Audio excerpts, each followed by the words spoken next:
નમસ્કાર, જય શ્રી કૃષ્ણ. આજે જન્માષ્ટમીના પર્વ નિમિત્તે હું જાનકી તથા શાસ્ત્રીજી અમે આપની સમક્ષ કુછ એવી વાત પેશ કરી રહ્યા છે જે છે કૃષ્ણને રિલેટેડ. શ્રી કૃષ્ણનો આજે આપણે જન્મદિવસ મનાવી રહ્યા છે. દહીં હાંડી કરીશું, બાલગોપાલના ઝૂલા કરીશું, પારણો આપણે ઘરે ઝુલાવીશું. તો તેની પાછળ આજે આપણો કૃષ્ણ પ્રેમ જવાબદાર છે, કૃષ્ણ માટેની ભક્તિ જવાબદાર છે. તો થોડા શબ્દો થોડા કૃષ્ણ વિશે જાણીશું પહેલા શાસ્ત્રીજી મુખેથી. जय श्री कृष्ण. कस्तूरी तिलकं ललाटपटले वक्षस्थले कौस्तुभं नासाग्रे वरमौक्तुकं करतले वेणुकरे कङ्कणं सर्वाङ्गे हरिचन्दनं सुललितं कंठे च मुक्तावलिं गोपस्त्री परिवेष्टितो विजयते गोपालचूडामणिं.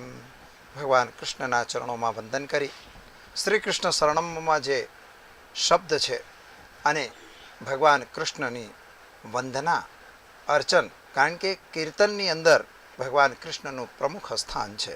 કૃષ્ણમ વંદે જગદગુરુ, જગતના ગુરુ તરીકે ભગવાન કૃષ્ણને ઓળખવામાં આવે છે. શ્રીમદ ભાગવતની અંદર, બધા પુરાણોની અંદર અને વૈદિક દેવ તરીકે વિશેષ તરીકે એમને ઓળખી શકાય, કારણ કે વેદની અંદર પણ દારૂ, જે દારૂના ભગવાન છે, દારૂ બ્રહ્મ એથી પૂર્વ પ્રાચી ભાગે, પૂર્વના સમુદ્ર કિનારા ઉપર એક દારૂ ભગવાન છે, દારૂ બ્રહ્મ છે, એટલે ભગવાન જગન્નાથ. અને જગન્નાથ એટલે ભગવાન કૃષ્ણ. અને એ ભગવાન કૃષ્ણની વર્ણના એ ઋગ્વેદની અંદર દસમ મંડળની અંદર દારૂ બ્રહ્મ તરીકે ઓળખવામાં આવે છે, જેને નીલનાથ પણ કહેવામાં આવે છે. અને એ જ જગન્નાથ, એ જ ભગવાન કૃષ્ણ, એ જ પરબ્રહ્મ પરમાત્મા, એ જ સર્વેશ્વર કહેવાય છે. કે જ્યારે જ્યારે પૃથ્વી ઉપર ધર્મ સંસ્થાપનાર્થાય સંભવામી યુગે યુગે, મહાભારતમાં પણ કહેલું છે કે યદા યદા હિ ધર્મસ્ય ગ્લાનિર્ભવત ભારતે અભ્યુત્થાનમ અધર્મસ્ય તદાત્મ્યહમ સૃજામ્યહમ. જ્યારે જ્યારે પૃથ્વી ઉપર આતતાઈઓનો ત્રાસ વધી જાય છે, રાક્ષસોનો ત્રાસ, રાક્ષસ એટલે આતતાઈ, જે લોકો આમ જનતાને જીવવા દેતા નથી, પોતાના જ હિત માટે બીજાનું અહિત કરતા હોય છે, જે પોતાની એક કલ્પના પૂર્ણ કરવા માટે કેટલાયની હત્યાઓ કરી દેતા હોય છે, પોતાની જાતને બચાવવા માટે બીજા ઉપર અપકાર કરે છે. ઘણી વખત લોકો એવું કહે છે કે ભગવાન કૃષ્ણે ગીતામાં એવું જ કહ્યું છે, સઠમ પ્રત્યે સઠમ સમાચરેત. પણ એવું નથી. ભગવાન કૃષ્ણ આતતાઈઓને મારતા હતા, નહીં કે સામાન્ય પ્રજાને. અત્યારે જે આતતાઈઓ, આવો જ્યારે કંસ જેવા અધર્મીઓનો, જ્યારે કંસ હતા એની પછી કૌરવોએ પણ પોતાના અધર્મ કર્યા, એની સાથે સાથે જ્યારે જરાસંઘની વાત કરીએ, કાકભૂષણની વાત કરીએ, કે પછી બકાસુરની વાત કરો, કે પૂતનાની વાત કરીએ, એ તમામને એક એક કરીને ભગવાન કૃષ્ણે વધ્યા છે, હણ્યા છે. એટલે એ દરેક શું, પૂતના એટલે શું, એ તમારી શરીરની અંદર રહેલી જે કલુષિત ભાવના છે, દૂષિત ભાવના છે, જે તમારી અંદર કામ, ક્રોધ, લોભ, મોહ, મદ, મત્સર, આ જે ખડ જે કર્મો છે, એ કર્મો જ એ તમારી દેહના શત્રુઓ છે. અને એ જ ભગવાન પરમાત્મા છે. પહેલાં તો કારાગારમાં એમનો જન્મ, કારાગારમાંથી, કારાગારનો અર્થ શું? કારાગાર એટલે કે આ જીવાત્મા જ્યારે વિશ્વની અંદર આવે છે તો એ જેલમાં જ હોય છે. માના ઉદરમાં પુનરપી જનનમ પુનરપી મરણમ પુનરપી જનની જઠરે શયનમ, એ ફરી ફરીને જે જઠરમાં શયન કરે છે એ જ કારાગાર. અને એ જ કારાગારમાંથી ભગવાન ઉઠી ક્યાં જાય છે? તો વૃંદાવનમાં જાય છે. અને વૃંદાવનની જ્યારે વેડીઓ છૂટે છે, માયા તત્વ જે મહાન તત્વ છે, તો માયા જ્યારે ભગવાન જ્યારે કારાગારમાં હોય છે તો માયા નહોતી, પરંતુ જ્યારે માયામાં પ્રવેશ કરે છે તો એ વખતે માયા આવે છે. જ્યારે પરબ્રહ્મ પરમાત્મા આવે છે તો તમારી માયાની બેડીઓ તૂટી જાય છે. એટલે જે દરવાજાઓ ખુલી ગયા, અને દરવાજાઓ ખુલીને એને ગોપને વસુદેવ પોતે એમને લઈ જાય છે વૃંદાવનમાં, અને ત્યાં લઈ જઈને મૂકે છે. ત્યાં વસુદેવના જે બેન એટલે ભાઈ હતા એને ત્યાં લઈ જઈને મૂકે છે નંદના ઘેર. અને નંદને ત્યાં બલરામ તો હતા જ, પણ ત્યાં યોગ માયા આવે છે. વિશ્વેશ્વરીમ જગદ્ધાત્રીમ સંહાર કારણીમ સ્થિત સંહારનું કારણ કરનારી જો છે વિશ્વેશ્વરી છે, જે માયારૂપી ત્યાં જે સ્ત્રી હતી એટલે કન્યા હતી, એ કન્યા એ માયા હતી. માયાને ત્યાંથી ઉઠાવી લાવે છે, કૃષ્ણને ત્યાં પહોંચાડી દે છે, એટલે કે વૃંદાવનમાં પહોંચી ગયા. ત્યાં ગોપીઓ અને ગોપાળાઓ સાથે એમનો રાસ અને અમક રમત, એક બાળ સ્વરૂપની રમત જે હતી એ, કારણ કે યશોદાએ અને અહીંયા દેવકીએ ભગવાનને મનુ અને શત્રુપાની કહાની ઉપરથી લઈએ તો દેવકી જે હતા એ ખરેખર એમને વચન માંગેલું કે મને તમારા જેવો પુત્ર આપો. તો ભગવાન કૃષ્ણ એના જેવો બીજો તો હતો નહીં, એટલે ભગવાને એને ત્યાં એ પુત્ર સ્વરૂપે આવ્યો. કહેવાય છે કે ચતુર્ભુજ સ્વરૂપે ભગવાને દર્શન આપ્યું. જ્યારે ચતુર્ભુજ સ્વરૂપ આવ્યું તો માં કહે છે ના, આ તો સ્વરૂપ મને ના ગમે. તો ન ગમે એટલે એ બાળ સ્વરૂપ થયા અને બાળ સ્વરૂપ થઈને આખી બાળ લીલા કરી. જ્યારે યશોદાએ એમ કહેલું કે મારે તમારા બાળ લીલા જોવી છે, તો એ બાળ લીલા માટે એ એમના પુત્ર તરીકે ત્યાં રહ્યા. એટલે ઈશ્વર જે છે, જેને આપણે બ્રહ્મ કહીએ છીએ, ભગવાન કહીએ છીએ, ઈશ્વર કહીએ છીએ, દેવ કહીએ છીએ, એ હંમેશા તમારી અને અમારી જે બી કલ્પના છે એ કલ્પના મુજબ જ એ આપણને ફળ આપે છે. અને એમાં ભગવાન એક જ શબ્દ કહે છે કે માં મેકમ શરણ પ્રજ. ભગવાન પોતે જ કહે છે કે મારી જ શરણમાં આવી જાઓ, ક્યાંય જવાની જરૂર નથી. એ પછી રસખાન હોય કે પછી મીર હોય, દરેકે દરેક ભગવાન કૃષ્ણની શરણમાં આવ્યા છે અને એ શરણ આજે પણ ચાલુ છે. મીરા પણ ભગવાન કૃષ્ણમય ભક્તિમાં હતી. એટલે ભક્તિ યોગ, યોગી યોગેશ્વર કહેવાય છે, એ યોગી નથી. ભગવાન કૃષ્ણ યોગેશ્વર છે, યોગીઓના યોગી છે. એટલે એમની જે પરંપરા છે, એની જે કલ્પના છે એ નિહત છે. એનું પૂજન અને અર્ચન કરીને પણ આપણે આપણી અભિષ્ટ ઈચ્છાઓ પૂર્ણ કરી શકીએ છીએ. વૈદિક દેવ હોવાથી પુરુષ સૂક્તના મંત્રોથી સહસ્ત્ર શિરખા પુરખા સહસ્ત્રાક્ષ સહસ્ત્રપાત સમૂહ વિગ્વમ સર્વતસ્પત્વા તતિષ્ઠત દશાંગુલમમાં આવા મંત્રોનો પ્રયોગ કરી 1600 પ્રચાર 32 પ્રકાર રાજોપચાર પૂજન તમે કરી શકો છો. અને આજે જન્માષ્ટમી છે, એટલે કે જન્મ દિવસ છે. આજે ભગવાન કંઈ જન્મવાના નથી, તો ક્યારે યુગો પહેલાં જન્મ્યા. એક કૃષ્ણ નથી, યાદ રાખજો. હજારો કૃષ્ણ આવી ગયા અને ફરીથી આવતા રહેશે. જ્યારે જ્યારે યદા યદા ધર્મસ્ય ગ્લાનિર્ભવત ભારત, જ્યારે જ્યારે અધર્મની પ્રાપ્તિ થશે ત્યારે ત્યારે ભગવાન કૃષ્ણનો અવતાર અવશ્ય થશે. અને દ્વાપરની અંદર ભગવાન કૃષ્ણ જન્મ્યા અને એમણે જે આતતાઈઓ હતા એમનો નાશ કર્યો. એનું પૂજન, એનું અર્ચન, એની શ્રેષ્ઠતા, એની વિશે પણ બેન તમે થોડું જણાવો પબ્લિકને. મિત્રો, શ્રી કૃષ્ણ વિશે વાત કરવી તેના માટે હું એકદમ નાનું તુચ્છ પ્રાણી છું, પરંતુ કૃષ્ણ ભક્તિ કરતાં કેટલીક વાતો મને જાણવા મળી છે જે હું આપની સમક્ષ રજૂઆત કરી રહી છું. જગન્નાથ એ વિશ્વનો નાથ શ્રી કૃષ્ણ છે, જેની આજે આપણે પૂજા ઉપાસના આરાધના કરી રહીએ છીએ. હર્ષોલ્લાસથી તેમનો જન્મદિવસ મનાવી રહ્યા છીએ. તેના વિશે એક તમને નાની વાત જણાવી રહી છું. વર્ષો પહેલાં જગન્નાથ મંદિરમાં, જગન્નાથપુરીમાં કેટલીક ચર્ચા વિચારણા થઈ શિવપંથી તથા વિષ્ણુપંથી વિદ્વાનો વચ્ચે. તેમાં રાજાએ તેના મુખ્ય સવાલ મૂક્યા હતા. તેમાંથી તે હતું મુખ્ય દેવ કયો જેની આરાધના કરવી, મુખ્ય કર્મ કયું જે કરવાથી મનુષ્યને સુખ શાંતિ તથા સમૃદ્ધિ તથા આનંદ પ્રાપ્ત થાય છે, મુખ્ય મંત્ર કયો જેનું નામ સ્મરણ કરવાથી, જાપ કરવાથી ઈચ્છિત ફળ પ્રાપ્તિ થાય છે, તથા મુખ્ય શાસ્ત્ર કયું કે જેને ફોલો કરવાથી, જેને માન્ય કરવાથી જીવનમાં આવતી દરેક મૂંઝવણનો ઉકેલ મળે છે. ત્યારે તેમાં બધાએ ખૂબ ચર્ચા વિચારણા કરી, કોઈ કન્ક્લુઝન ના આવ્યું, કોઈ જવાબ તેમને મળ્યો નહીં. ત્યારે છેલ્લે બધા ગયા ભગવાનની શરણમાં.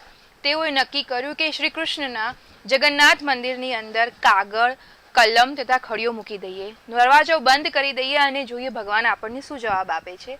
પછી બીજા દિવસે સવારે જ્યારે કમાડ ખુલ્યા, દરવાજા ખુલ્યા મંદિરના, તે વખતે સ્વયં ભગવાને તેમાં લખ્યું હતું મુખ્ય દેવ શ્રી કૃષ્ણ, મુખ્ય શાસ્ત્ર ગીતા, મુખ્ય કર્મ નિષ્કામ કર્મ યોગ તથા મુખ્ય મંત્ર શ્રી કૃષ્ણ શરણમ મમઃ. અર્થાત મુખ્ય દેવ શ્રી કૃષ્ણ છે, કૃષ્ણને ભજો, સર્વસ્વ તેમાં આવી જાય છે. તમે જે બી ઉપાસના કરો છો, જે બી ભગવાનની પૂજા આરાધના કરો છો, તેનું સર્વસ્વ છે અંતમાં છેલ્લે શ્રી કૃષ્ણને અર્પણ થઈ રહ્યું છે. તમને જીવનની કોઈ પણ મૂંઝવણ મળે, તકલીફ લાગે, કોઈ સમસ્યાનો ઉકેલ નથી મળતો, તમે તમારા ભાષામાં અનુવાદ કરેલી ગીતા ખોલો, તમે ગીતા વાંચશો, અવશ્ય તમને તમારી મૂંઝવણના ઉકેલ મળી જશે. Gita is for common man. Krishna ભગવાને સ્વમુખેથી ગાયેલી છે ગીતા, અને તે દરેક મનુષ્ય માટે એટલી જ મદદગાર છે જેટલી અર્જુન માટે હતી. અર્જુન વિમાસણમાં હતો, જીવનમાં યુદ્ધની પરિસ્થિતિમાં આવી ગયો હતો, શું કરવું ના કરવું. તેમ આપણે પણ આપણી જીવનમાં ઘણી બધા એવા સંજોગોમાં આવી જઈએ છીએ જ્યાં આપણને અનુભવ થાય છે કે હવે કયો રસ્તો અનુભવો. પછી એ બિઝનેસ રિલેટેડ હોય, અભ્યાસને રિલેટેડ હોય, કે જીવનના કોઈ સામાજિક પ્રોબ્લેમ્સમાં હોય. તમે ગીતાનું વાંચન કરો, ગીતા તમને દરેક સ્થળે દરેક જગ્યાએ તમને પ્રોપર સોલ્યુશન અવશ્ય આપશે. શ્રેષ્ઠ મંત્ર છે શ્રી કૃષ્ણ શરણમ મમ. જ્યારે વિદ્વાનો કહી ના શક્યા ત્યારે છેલ્લે તેઓ કૃષ્ણના શરણમાં ગયા. અર્થાત આપણી કોઈ એવી એફિશિયન્સી નથી કે આપણે આપણા ઓન પર બધું કરી શકીએ. જ્યારે ઈશ્વર આપણને સવારે ઉઠાડે છે ત્યારે આપણે ઉઠીએ છીએ. એવું કોઈ નિશ્ચિત નથી. આપણા જીવનનું કોઈ ઘડી પળ બધું જ ઈશ્વરના હાથમાં છે. જ્યારે આપણે કૃષ્ણના શરણમાં જઈએ છીએ, તેની સંપૂર્ણ શરણાગતિ કરી લઈએ છીએ, ત્યારે આપણે સ્વયં સર્વ તકલીફોથી, સર્વ વિષાદથી મુક્ત થઈએ છીએ. ઇન શોર્ટ, શ્રી કૃષ્ણ શરણમાં તમે જ્યારે શ્રી કૃષ્ણ શરણમાં જાઓ છો, તમારી ચિંતા, તમારી તકલીફો કૃષ્ણ દૂર કરે છે. ઇન શોર્ટ, આ હતું કે કૃષ્ણ તમારા જીવનની અંદર કયા અંશે મદદગાર છે. તમે કૃષ્ણની સાથે મિત્ર બનો, તમારી સાથે મિત્ર તરીકેનો વ્યવહાર એનો અનુભવ થશે. બાળકને તેઓ તેમના બાળ સખા જેવા લાગશે, ગોપીઓને તેમના પ્રેમી, તેમના મિત્ર તરીકે લાગશે, તથા તેઓ એક શ્રેષ્ઠ પુરુષ તરીકે તેમનું આદર્શ જીવન ચરિત્ર બતાવ્યું છે. મહાભારતમાં કૃષ્ણએ શ્રેષ્ઠ રાજરમત બતાવી રહી છે, જેના વિશે આપણે જાણીશું શાસ્ત્રીજી પાસે. શ્રી કૃષ્ણ શરણમ મમ. ભગવાન શ્રી કૃષ્ણની શરણમાં જો પહોંચ્યા તો પછી તમારા માટે જગતમાં કાંઈ રહેતું નથી. અને રાજકારણની વાત જ્યારે કરતા હોઈએ તો કૃષ્ણ એક પ્રશસ્ત રાજકારણી હતા. બીજી બાબત, એક કૃષ્ણ જે હતા એ ખરેખર એક બૌદ્ધ ધર્મ પુરુષ પણ હતા. એની સાથે સાથે એ પ્રતિજ્ઞાપાલક હતા, કારણ કે રાજા જે હોય એ હંમેશા પ્રતિજ્ઞાપાલક હોય. એના મનની અંદર પ્રજાનું કલ્યાણ હિતમાં હોય છે. એટલે રાજકારણની અંદર જોયું કે કૌરવ અને પાંડવોની વચ્ચે તકલીફ થઈ રહી છે. કૌરવોને એમણે 4 વખત જઈને ત્યાં સમજાયું છે કે ભાઈ તમે લોકો માની જાઓ, જે કોઈનો બીજાનો હક છે તમે શું કરવા છીનવો છો. જ્યારે પારકા ધનને, સંપત્તિને હડપ કરવાનો જે વ્યવહાર હોય છે એ વાસ્તવની અંદર રાજકારણમાં હોતો નથી. એ રાજપુરુષ ન કહેવાય. એમણે દુર્યોધનને મદદ કરવાની જ્યારે વાત આવી ત્યારે સ્પષ્ટપણે કીધું કે તમારે બેમાંથી શું જોઈએ. મારે જોઈતું હોય તો હું એકલો આવવાનો છું, શસ્ત્ર ઉપાડવાનો નથી. અને જો મારી સૈન્ય જોઈતી હોય તો મારી 56 ક્ષોણી જે સૈન્ય છે એ તમે લઈ જાઓ. અહીંયા પણ એક કૂટ રાજનીતિ એમણે રમી, અને એ કૂટ રાજનીતિની અંદર દુર્યોધન સમજી ના શક્યા, અને એ ન સમજ્યા. પરિણામ એમને આપણે જોઈએ જ છે કે મહાભારતમાં શું પરિણામ આવ્યું. બધાને, કુંતીને પણ સમજાવ્યું. જ્યારે કર્ણની વાત હતી તો કર્ણને જ્યારે તકલીફ થવાની હતી કે ભાઈ કર્ણને લીધે કદાચ અર્જુન અથવા તો અર્જુનનો વધ થાય, અને પાંડવોને એવો શ્રાપ હતો કે જો એક પાંડવ મરશે તો બધા જ પાંડવ મરી જશે.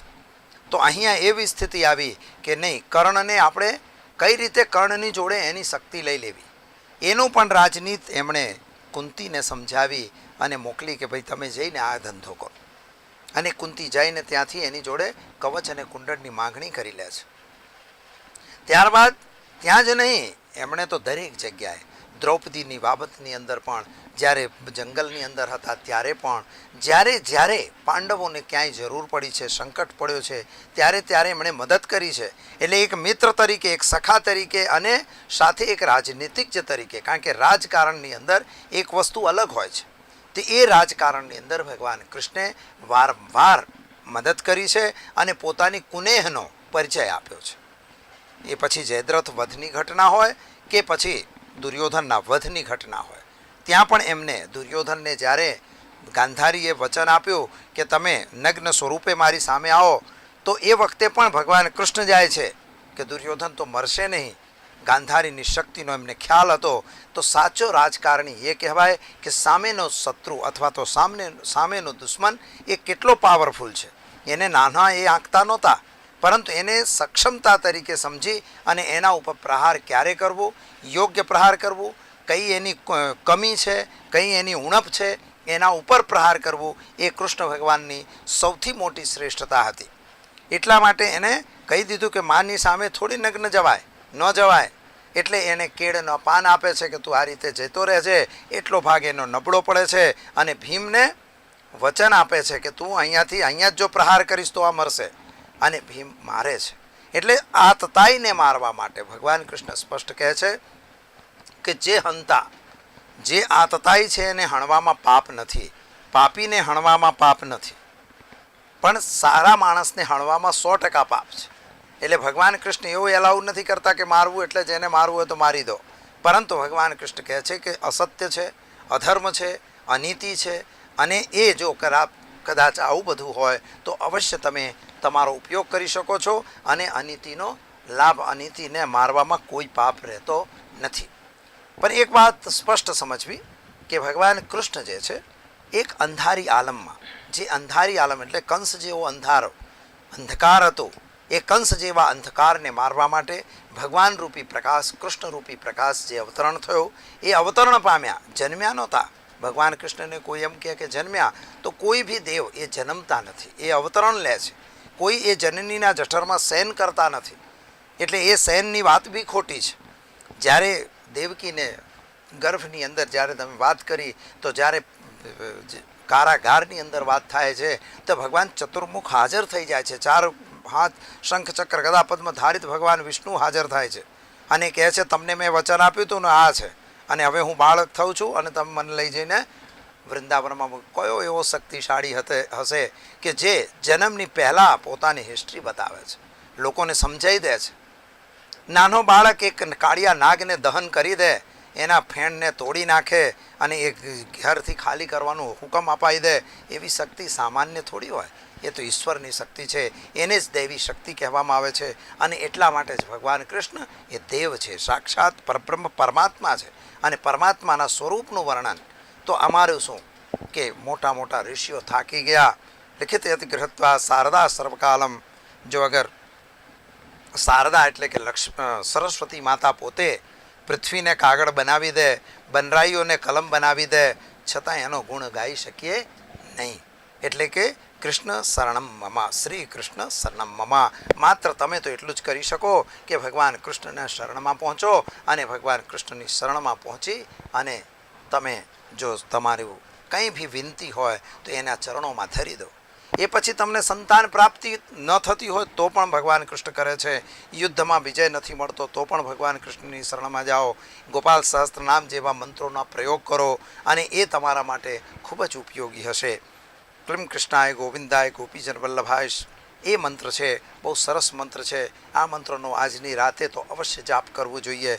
અને જો તમે એ જાપ કરો છો, દીવો ભગવાન સામે કરો છો, ભગવાનને માખણ અને મિશ્રીનો ભોગ ધરાવો છો, તો અવશ્ય ભગવાન તમારા ઉપર પ્રસન્ન થાય છે. કારણ કે ભાવના ભૂખ્યા ભગવાન જે છે એ ભાવના ભૂખ્યા છે. ભગવાન કૃષ્ણ સ્પષ્ટ કહે છે ભક્તિ પ્રિયો માધવો ન વિભક્તિ પ્રિયો. કદાચ કંઈક શબ્દોની ભૂલ થઈ જાય, ત્રુટિ થઈ જાય, એ ભગવાન વિચારતા નથી, પણ તમારો સાચો ભાવ કયો છે એને વિચારે છે. અને જો તમે સાચા ભાવથી ભગવાનને ભજશો તો અવશ્ય ભગવાન તમારી શરણે, તમને એમની શરણમાં અવશ્ય લઈ લેશે અને તમને રક્ષણ પણ આપશે. હવે આપણે આ જ બાબતમાં બેન તમે પણ કંઈક આમ પબ્લિકને જણાવો. શ્રી કૃષ્ણ ગીતામાં 3 મુખ્ય સૂત્ર આપ્યા છે: જ્ઞાન, કર્મ અને ભક્તિ. તમે પૂરું પ્રોપર જ્ઞાન મેળવો. ગીતા શું છે, ભક્તિ શું છે, પહેલા તમે જ્ઞાન મેળવો, તેના માટેનું શીખો. તમે જે બી કર્મ કર્યા છે તેના માટે પૂરેપૂરી તમે જાણકારી મેળવો. પછી તમે કર્મ કરો. કર્મ કરો એ બી નિસ્વાર્થ કર્મ કરો. અને તેની સાથે તમે કૃષ્ણની ભક્તિ કરો. જ્ઞાન, કર્મ અને ભક્તિ, આ ત્રણનો જ્યારે સંગમ થશે ત્યારે તમને અવશ્ય સફળતા મળશે, એવું ગીતામાં કહ્યું છે. બીજી કૃષ્ણ ભગવાને ગીતામાં વાત કરી, અનન્યાશ્ચિંતયંતો મામ યે જના પર્યુપાસતે તેષામ નિત્યાભિયુક્તાનામ યોગક્ષેમમ વહામ્યહમ. કૃષ્ણ ભગવાન કહે છે અનન્ય ભાવથી, અનંત ભાવથી, ખૂબ જ શ્રદ્ધા વિશ્વાસથી જે મારી ભક્તિ કરે છે, મારું ચિંતન કરે છે, મારું નામ સ્મરણ કરે છે, તેના યોગક્ષેમ, તેની જીવન નિર્વાહનો, તેની દરેક ઈચ્છાનો, તેનું દરેક પ્રકારની જે તકલીફો છે તેનું હું વહન કરું છું, તેને હું દરેક સ્થળે મદદગાર થઉં છું. એવું જરૂરી નથી કે આપણને દરેક સ્થળે ભગવાન મદદ નથી કરતા. આપણને એ આઈડિયા નથી હોતો, વિચાર નથી હોતો. ઘણી જગ્યાએ આપણે રાહ જોતા હોઈએ છીએ કે કોઈ ઇમરજન્સીમાં આપણે કોઈના સ્ટેશનથી આપણે કોઈ બીજા ગામ જવાનું હોય છે, દૂર જગ્યાએ જવાનું હોય છે, આપણી પાસે ટિકિટ નથી હોતી. ક્યાંક કોઈ વ્યક્તિ આપણને આવીને કહે છે, ભાઈ મારે ઇમરજન્સીથી બહાર જવાનું કેન્સલ થયું છે, મારે આ ટિકિટ જોઈએ છે, તમે લઈ લેશો, મને એના પૈસા આપી દો. સમજો કે ઈશ્વર ત્યાં આપની વહારે આવ્યો. ઘણી જગ્યાએ આપણે વરસાદમાં પલળતા હોઈએ છીએ, કોઈ રિક્ષા નથી મળતી હોતી, તકલીફમાં આવીએ છીએ, અંધકારમાં હોઈએ છીએ, અને ત્યાં આપણે ઈશ્વરને યાદ કરતા હોઈએ છીએ. ક્યાંક એક દૂરથી બસ, રિક્ષા અથવા કોઈ વ્યક્તિ આપણને લિફ્ટ આપી દે છે. સમજી લો ઈશ્વર ત્યાં તમારી વહારે આવ્યો. જરૂરી નથી કે તમને દરેક જગ્યાએ સફળતા મળે, પ્રમોશન મળે, પૈસા મળે, ત્યાં જ ઈશ્વર સહાય આપે છે. જીવનની દરેકે દરેક ઘટનામાં, જીવનના રોજબરોજની ક્રિયામાં તમને ક્યાંક ને ક્યાંક ઈશ્વરની જરૂર પડે છે. પરંતુ તમે અનન્ય ભાવથી, તમે શ્રદ્ધાથી ઈશ્વરની ભક્તિ કરી રહ્યા છો, અવશ્ય ઈશ્વર આપની સાથે રહે છે. ઇન શોર્ટ, કૃષ્ણ જન્મના ઉત્સવ પર એક સારી બાબત એ છે કે તમે ઈશ્વરની ખૂબ શ્રદ્ધાથી ભક્તિ કરો, વિશ્વાસથી ભક્તિ કરો. કૃષ્ણ તમારી હંમેશા સાથે રહે છે. આજે હવે જન્માષ્ટમીના પર્વ નિમિત્તે તમે શ્રી કૃષ્ણની રાત્રે પૂજા અર્ચના કરશો, જન્માષ્ટમીનો પર્વ તમે ઉજવશો. તેના માટેની કેટલીક વૈદિક, કેટલીક પૌરાણિક પૂજા વિશે માહિતી આપણે શાસ્ત્રીજી પાસેથી મેળવીશું. શાસ્ત્રીજી. બહુ સરસ. કૃષ્ણમ વંદે જગદગુરુમ. ભગવાન કૃષ્ણ એ જગતના ગુરુ છે, અધિપતિ દેવતા છે. અને ભગવાનને જો પૌરાણિક દેવ ગણો તો પૌરાણિક છે, અને વૈદિક ગણો તો વૈદિક છે. કારણ કે પરબ્રહ્મ પરમાત્માનું એક સ્વરૂપ છે, અને આ સ્વરૂપનો આજે અવતરણ દિવસ છે. જ્યારે અવતરણ દિવસ થતો હોય તો આપણે તો કહેવાય છે કે આપણા સનાતન ધર્મની અંદર સ્પષ્ટ છે કે યથા દેહે તથા દેવે. જેવી રીતે શરીરનું પૂજન થાય છે એ જ રીતે ભગવાન દેવનું પૂજન થશે. અહીં બાળ ગોપાલ ભગવાનનું પૂજન વિશેષ કરવામાં આવશે. સાથે સાથે મંદિરોની અંદર જે ઉત્સવ મૂર્તિ હોય છે, અથવા શાલિગ્રામ ભગવાન, કારણ કે પરમાત્મા સ્વરૂપે શાલિગ્રામ ભગવાન કહે, નિરાકાર પર બ્રહ્મની જે ઉપાસનાની વાત થઈ રહી છે એ સાંખ્ય યોગ દર્શન ભગવાન કૃષ્ણનું છે. એની સાથે ભક્તિ યોગ દર્શન પણ છે. એની સાથે સાથે જ્યારે તમે સાંખ્યની ચર્ચા કરો તો ત્યાં નિરાકાર બ્રહ્મની ચર્ચા છે. નિરાકાર બ્રહ્મ જે છે ભગવાન શાલિગ્રામ છે.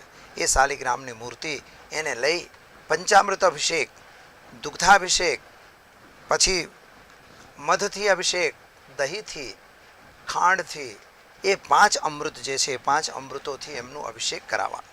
મંત્રોમાં સહસ્ત્ર શિરખા પુરખા સહસ્ત્રાક્ષ સહસ્ત્રપાત શભૂમિગ્ભમ સર્વતસ્પિત્વા તષ્ટદઢાંગુલમમાં આ મંત્રથી આવાહન કરવાનું છે. ઉદયતુમામ દેવશકા કૃતિશ્ચા મન્યાશ્ચ પ્રાદુર્ભૂતો સ્પ્રાષ્ટિસ્મિન કૃતિમ વૃદ્ધિમ દદાતુ મે પુચ્છત પિપાસામ મલામ જ્યેષ્ઠામ અલક્ષ્મીમ નાસ્યામ્યહમ અભૂતિમ સમૃદ્ધિમ ચ સર્વા નિર્ણુદ મે ગ્રહાત. શ્રી સૂક્તના મંત્રો છે.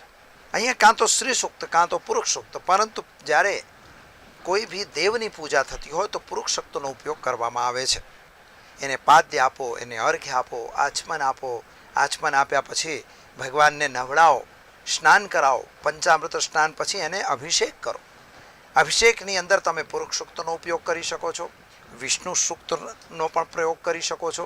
ના ફાવે તો કોઈ વિદ્વાન બ્રાહ્મણને પણ ઘરે બોલાવી દરેક જણ પોતાના ઘરે પણ આ ઉત્સવ ઉજવી શકે છે. જે હાંડીનો ઉત્સવ હોય છે, હાંડી તોડવાનો રિવાજ છે. એ હાંડી એટલા માટે કે ભગવાન કૃષ્ણને પામવું છે તો થોડું ઉપર જવું પડશે. જે તમારી જે નાભી શક્તિ છે, જે તમારે યોગની શક્તિ છે, યોગ શક્તિને આપણે ઉપર લઈ જવી પડશે. એટલા માટે ઉપર હાંડી છે. હાંડી એટલે સહસ્ત્રાધાર ચક્ર. એ સહસ્ત્રાધાર ચક્રને ભેદવું છે તો તમારે મૂલાધાર ચક્રથી ઉપર આવવું પડશે. અને જ્યારે એ જ પ્રક્રિયા એ હાંડીની પ્રક્રિયા છે. અને અહીં ભગવાન શ્રી કૃષ્ણને તમારી વ્યવસ્થિત રીતે પૂજન અર્ચન કર્યા પછી સ્નાન થઈ જાય. સ્નાન કર્યા પછી દરેક દેવ મંદિરોની અંદર દ્વારકાધીશ છે, અથવા તો બેટ દ્વારકા છે, મથુરાની અંદર છે, જ્યાં બી કૃષ્ણ મંદિર છે. કૃષ્ણ મંદિર નથી ત્યાં પણ, જ્યાં વિષ્ણુ મંદિર છે નથી, કૃષ્ણ શિવ મંદિર છે ત્યાં પણ, કારણ કે ભગવાન શંકરાચાર્ય સ્પષ્ટ કહ્યું છે કે ભજ ગોવિંદમ ભજ ગોવિંદમ ભજ ગોવિંદમ મૂઢ મતે પ્રાપ્તે સન્નહિતે મરણમ નહીં ને રક્ષ ડુક્કિંગ કર્ણ. ભગવાન પોતે શંકરાચાર્ય કહે છે કે ભજ ગોવિંદમ, કેવલ ગોવિંદને ભજન કરો, બીજા કોઈના ભજનનો કોઈ મતલબ જ નથી. એટલે એ ભજ ગોવિંદમ દરેક જગ્યાએ આજે આ રીતે ભગવાનની ઉત્સવ મૂર્તિનું પૂજન, એનું અર્ચન, એના ઉપર તુલસી દળ ચઢાવવાનું. અને કારણ કે વિષ્ણુ અવતાર છે એટલે વિષ્ણુ અવતાર હોવાથી તુલસી દળ ચઢાવો, એને ધૂપ દીપ નૈવેદ્યમાં માખણ અને મિશ્રી તો એમને ધરાવજો જ આજના દિવસે. અને સાથે સાથે પંચાજીરીનો પ્રસાદ ધરાવવામાં આવે છે, જેની અંદર સવા હોય છે, જીરું હોય છે, ખાંડ હોય છે અને ધાણા હોય છે. કારણ કે આ તમામ વસ્તુ અત્યારે જે વાતાવરણ છે, વરસાદના વાતાવરણની અંદર આ વસ્તુ તો તમે લો તો તમારા શરીરની અંદર આવનારા વિકારોને આયુર્વેદની રીતે એ દૂર થતા હોય છે. એટલે આ તહેવારની અંદર પંચાજીરીનો વિશેષ મહત્વ છે. અને પંચામૃત અને પંચાજીરીનો પ્રસાદ ભગવાનને અવશ્ય ધરાવો. કેળાનો પ્રસાદ પણ ધરાવવામાં આવે છે, ફળ પણ ધરાવવામાં આવે છે. કારણ કે વ્રત હોય છે, વ્રત અને ઉપવાસ. ઉપવાસ એટલે ભગવાન દેવની પાસેનો આપણો વાસ. ઉપ એટલે પાસે અને વાસ એટલે રહેવું. આજે તમે ભગવાન કૃષ્ણની પાસે રહો છો માટે ઉપવાસ કરવું જરૂરી છે. અને પારણા, જ્યારે ઉપવાસ પતી જાય પછી પારણાનો સમય આવે છે, પરંતુ અહીં ઉપવાસમાં છીએ માટે જે બી ફળારી વસ્તુ છે એનો ઉપયોગ પણ જે વૃદ્ધ અને બાળકો કરી શકે છે, જે રહી શકતા હોય. કારણ કે આ ઉત્સવ છે, અત્યારે આ કોઈ શોકનો વિષય નથી, પરંતુ ઉપવાસ એટલા માટે કે ભગવાન કૃષ્ણ પોતે કહે છે કે વિષયા વિનિર્વર્તન્તે નિરાહારસ્ય દેહના, જે નિરાહાર રહે છે એના વિષયો કંટ્રોલમાં હોય છે. એટલે તમારે આજના દિવસે તમારા વિષયોને કંટ્રોલ કરવા છે અને એક વિષયોને કંટ્રોલ કરી ભગવાન શ્રી કૃષ્ણની શરણમાં જવું છે. અને જો તમે શરણમાં પહોંચો છો, એમની આરતી કરો, ઉત્સવ કરો અને જેટલું બને એટલું આજે દાન પુણ્યનું કામ પણ તમે કરી શકો છો. કે કારણ કે ધ્યેયમ ગીતા અને ગેયમ રામાયણમ. રામાયણનું ગાયન થાય છે, ગીતાનું ગાયન થાય છે. જ્યારે જે દાનમ છે એ ધેનુ એટલે ગાયનું દાન કરવામાં આવે છે. એટલે કારણ કે ભગવાન કૃષ્ણને એટલે ગાયો વધારે પ્રિય છે. એટલે કે આજના દિવસે ભગવાન કૃષ્ણની સેવા, અર્ચન, પૂજા જેટલું સંભવ હોય તમે કરી શકો છો. અને આ રીતે હવે અમને આપશો વિદાય. અમે આપ સૌને જય શ્રી કૃષ્ણ.